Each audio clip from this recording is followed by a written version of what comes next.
I think that when somebody is struggling to make the marriage work, or somebody is struggling to be a good parent, or somebody's just struggling to pay their rent, or somebody is struggling to stay alive in the battlefield, for that person, whatever they're struggling with is the most important thing in the world, and at that moment.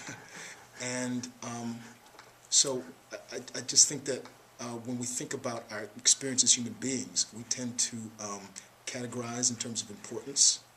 And but as I feel that as an actor, if you're going to play a character, everything's important to that character all the time.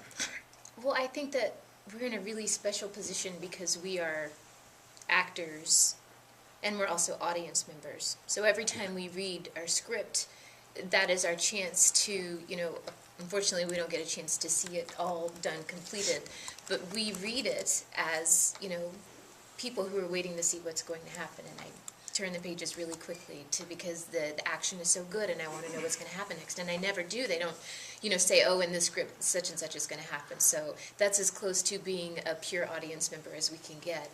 And they're very different experiences because as an actor, all you know is what you know at that time. So of course Astrid would be brokenhearted to know that Olivia was crying on her floor because she's realizing that the other Olivia was wearing her clothes and, was intimate with the guy that she had fallen in love with. But Astrid doesn't know those things. All she knows is that she's, a little colder than usual and still really detached and kind of breaks down in the middle of the FBI coffee room. And that's, it's at times a little bit tricky to separate those things because that is so hard to see. Even when I saw the shot of Olivia crying like that, it was such a beautiful scene and it was so heartbreaking.